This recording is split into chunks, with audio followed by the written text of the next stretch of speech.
Bismillahirrahmanirrahim. Dengan memohon pertolongan kepada Allah Subhanahu wa Ta'ala. Pertama yang akan kita bahas adalah pengenalan dasar. Yang pertama adalah ilmu pendukung di dalam membaca dan menerjemah teks bahasa Arab. Bahkan ini adalah dianggap ilmu yang utama, yaitu ilmu nahwu dan ilmu sharaf. Ilmu nahwu adalah sebuah ilmu untuk mengetahui harokat atau bentuk akhir suatu kata beserta posisinya di dalam kalimat. Adapun ilmu sharaf adalah ilmu untuk mengetahui perubahan suatu kata menjadi bentuk lain beserta maknanya. Berikut ini adalah gambaran ilmu nahwu. Kita ambil kalimat Alhamdulillahi Rabbil Alamina. Segala puji bagi Allah, Rabb sekalian alam. Di dalam ilmu nahwu kita akan mempelajari kenapa alhamdu di sini berharokat dhammah, kenapa lillahi berharokat kasrah, kenapa rabbi berharokat kasrah, kenapa al-alamina berharokat fathah. Alhamdu sebagai apa, lillahi sebagai apa, rabbi sebagai apa, al-alamina sebagai apa. Dan posisi dalam bahasa Indonesia misalkan sebagai subjek, predikat, objek, keterangan, dan lain-lain.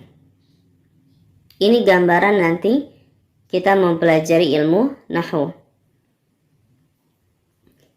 Selanjutnya adalah gambaran ilmu sharaf. Dari kata alhamdu ini ternyata banyak perubahannya. Ada hamidun, humaidun, mahmudun, ahmadu, hamida, hamdun, nahmadu, ihmad. Semua perubahan-perubahan ini dipelajari di dalam ilmu sharaf. Yang kedua, mengenal kata dalam bahasa Arab. Kata disebut dengan kalimah dan dia ada 3. Yang pertama isim, fi'il, dan huruf. Isim adalah kata benda, kata sifat, dan kata-kata lain yang tidak berkaitan dengan waktu. Yang dalam bahasa Arab nanti ada yang disebut dengan waktu lampau, ada yang disebut dengan waktu sekarang, ada yang disebut dengan waktu akan datang. Adapun fi'il adalah kata kerja. Dan huruf adalah kata sambung. Jumlahnya sangat terbatas. Sejauh yang saya perhatikan di dalam teks bahasa Arab, dari ketiga ini, isim, fi'il, dan huruf, penggunaan yang terbanyak adalah isim sampai 60-70%. Penggunaan fi'il dan huruf kurang lebih 20-30%. Oleh karenanya, nanti kita harus banyak mengenal bentuk-bentuk isim di dalam teks bahasa Arab. Sekarang kita lihat gambaran contoh isim, fi'il, dan huruf dalam sebuah kalimat. Al-muslimuna amanu billahi wa rasulihi. Umat Islam, mereka beriman kepada Allah dan Rasulnya.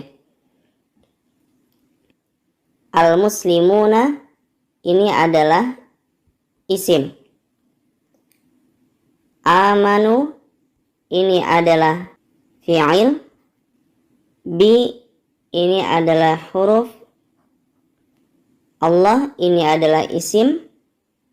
Wa huruf rasulihi isim. Jadi inilah gambaran nanti di dalam setiap kalimat isim, fi'il, dan huruf. Selanjutnya adalah yang ketiga, harokat dan imbuhan akhir. Dalam bahasa Arab, harokat ada 4. Sebagaimana yang kita ketahui, ada dhammah, fathah, kasrah, dan sukun. Adapun macam-macam imbuhan akan kita bahas di depan insyaallah. Yang keempat adalah bentuk akhir suatu kata. Bentuk akhir suatu kata ada 2. Ada yang disebut dengan mabni dan mu'rab.